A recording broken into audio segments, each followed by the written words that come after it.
Fala pessoal, beleza? Nessa aula a gente vai estudar um pouco mais sobre a termodinâmica, dando continuidade ao que a gente viu, né? A gente vai falar sobre a segunda lei. Então, nas últimas aulas a gente viu o trabalho realizado por um gás e a primeira lei da termodinâmica. Hoje a gente vai ver a segunda lei da termodinâmica e os processos cíclicos, que envolvem as ideias de máquinas térmicas. Então, para começar, a ideia de máquina térmica ela surge bem lá ainda com os gregos, né?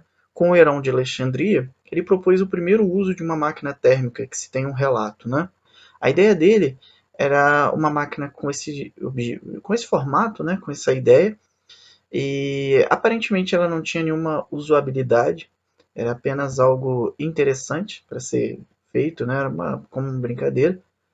Então você tinha a água aqui dentro, então você esquentava essa água ia ferver, o vapor ia subir e ia ser dissipado, né, pelas duas extremidades. Como essas extremidades estão eliminando vapor em sentidos contrários, gera um torque e uma rotação.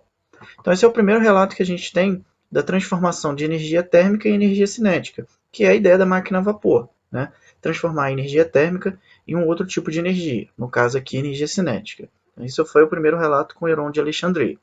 Claro que posteriormente isso teve uma contribuição muito grande lá na Revolução Industrial. A gente sabe que a Revolução Industrial, né, no século XVIII, foi aquele boom da produção impulsionado pelo advento das máquinas térmicas, máquinas baseadas na conversão de energia térmica em energia cinética, por exemplo, energia de movimento. Tá?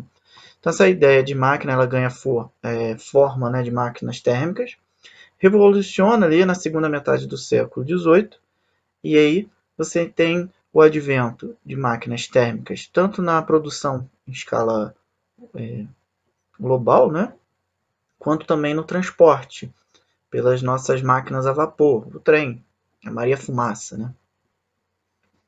Então, a máquina a vapor que teve maior notoriedade, de acordo ali com a Revolução Industrial, foi a máquina proposta por James Watt. A ideia dela era ter uma potência um pouco maior, né? E aí ela tinha uma eficiência maior do que as outras. Então ela foi, digamos assim, a precursora da Revolução Industrial. Foi ela que deu o boom nesse momento. Então, a máquina dele era baseada em uma caldeira que tinha água, né?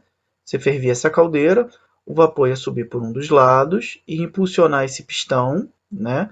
E atingir o condensador pega esse vapor e transforma ele novamente em líquido, e assim ele ia voltar o processo.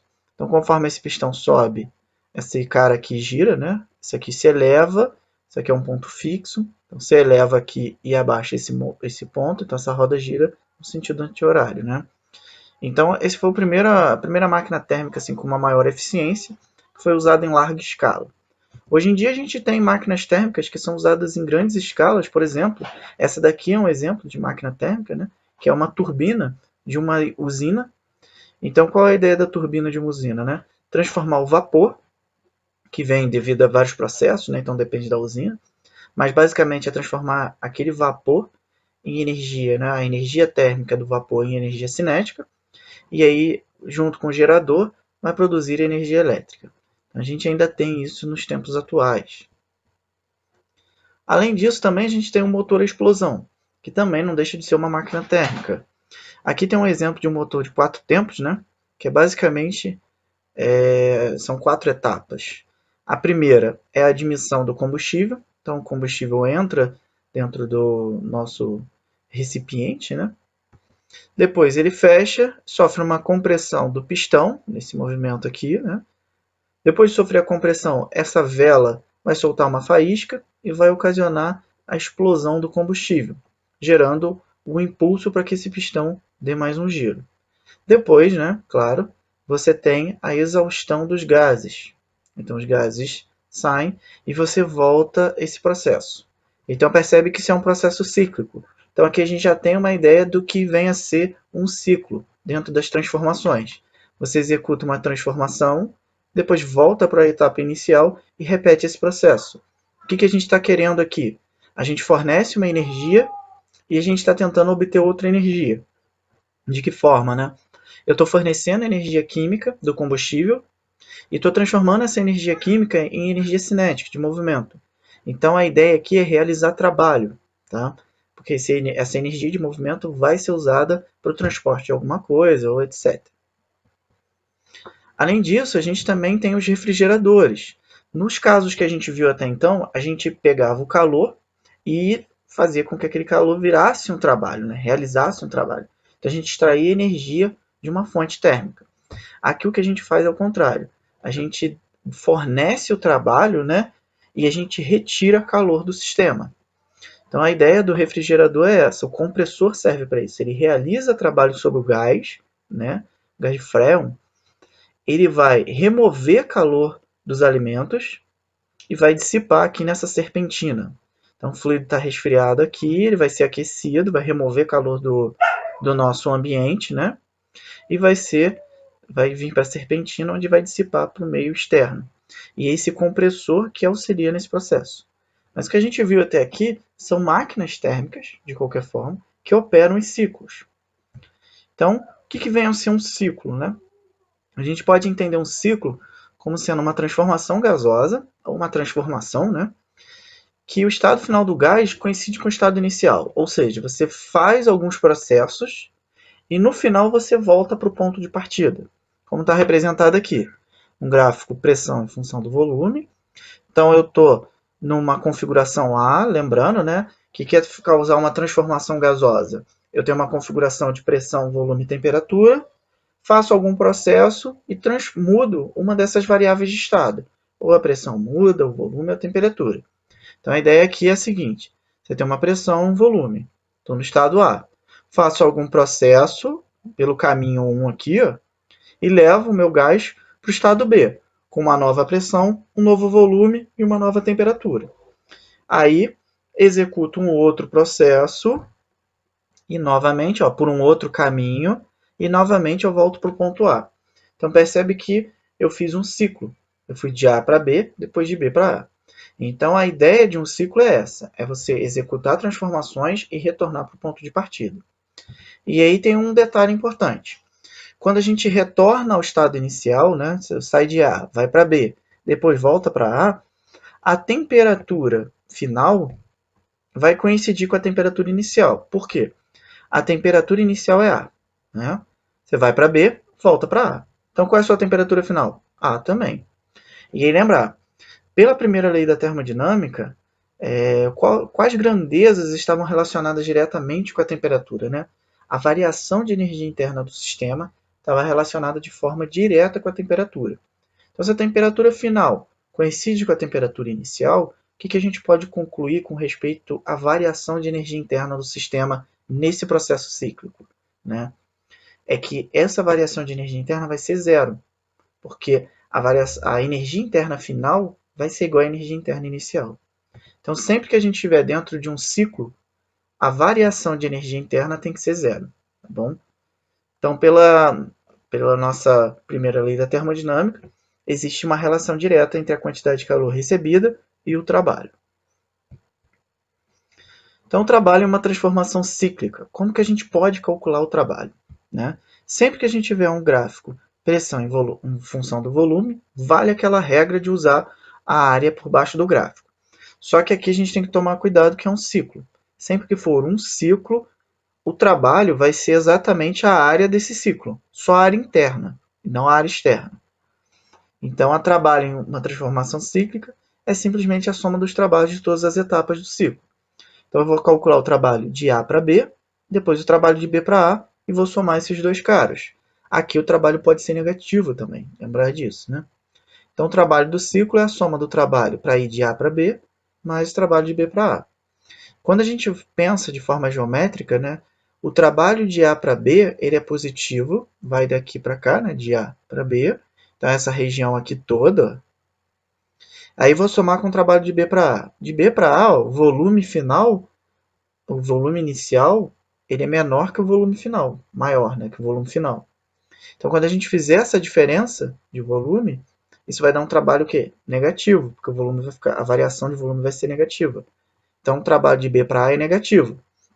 E aí observa, quando você soma esse e desconta essa área, você fica só com a parte interna. que é exatamente isso aqui. Tá? Então, sempre que a gente estiver numa transformação cíclica, o trabalho realizado pela máquina dentro desse ciclo vai ser exatamente a área desse diagrama aqui interno. Tá bom? Claro que essa área, em geral, vai ser uma área fácil de ser calculada, um quadrado, um retângulo, um triângulo ou algo do tipo. Então, esse trabalho vai ser a área interna do ciclo no diagrama pressão em função do volume. Aí um detalhe importante, né, apenas um detalhe mesmo. Quando você tem um ciclo horário, como a gente viu, né, que ele está girando no sentido horário, isso indica que é uma máquina térmica, ou seja, que está pegando calor e transformando em trabalho. Tá bom? Então, nesse caso, o calor é convertido em trabalho. Quando o ciclo estiver no sentido anti-horário, o trabalho vai ser negativo.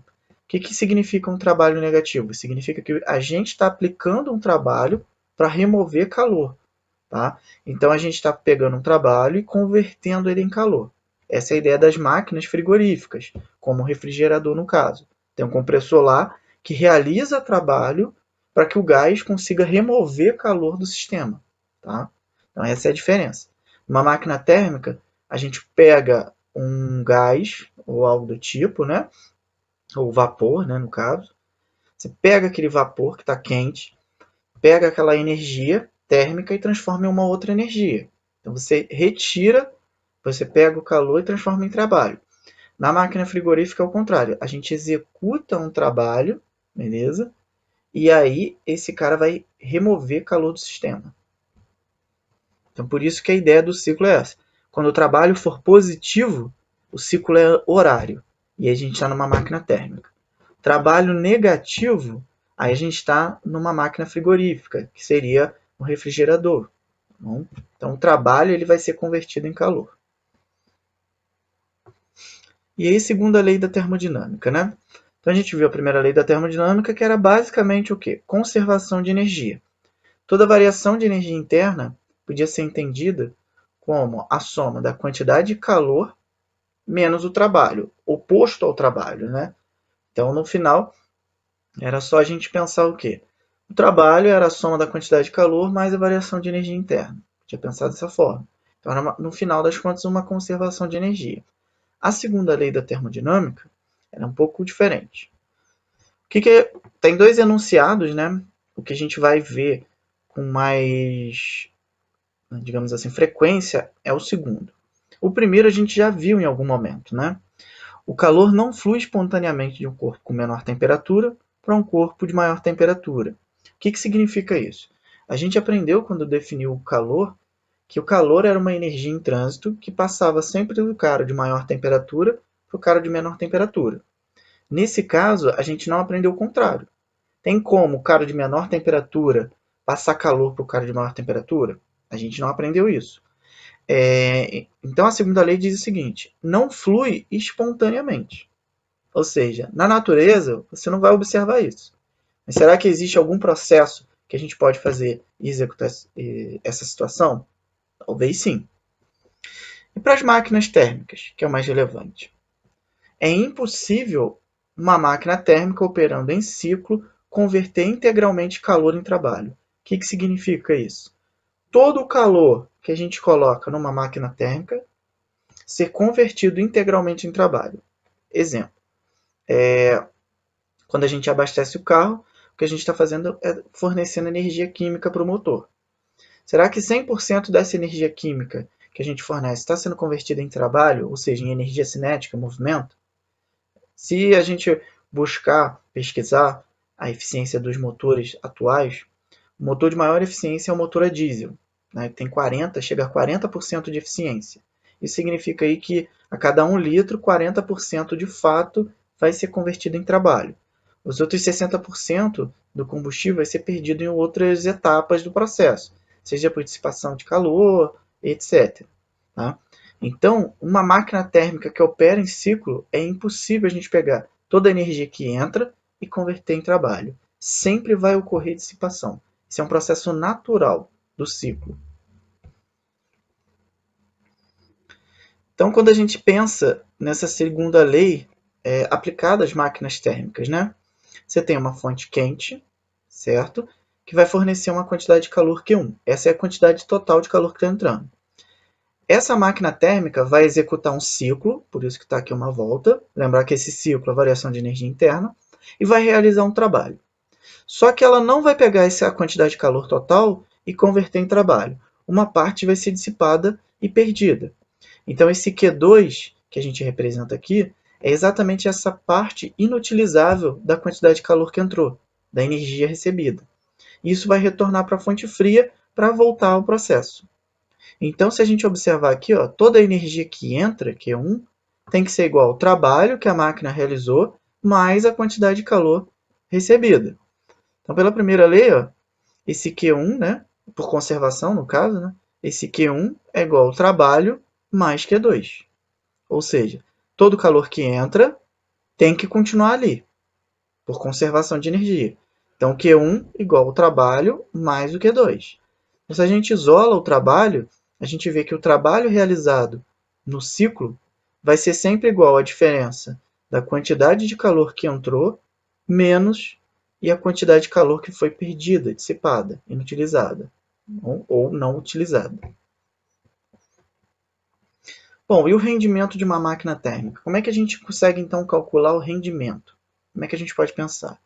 Então a gente vai pensar na seguinte situação. Para uma máquina térmica que durante um ciclo recebe uma quantidade de calor Q de uma fonte quente, e nesse mesmo ciclo, né, a máquina realiza um trabalho T, a gente pode pensar da seguinte forma.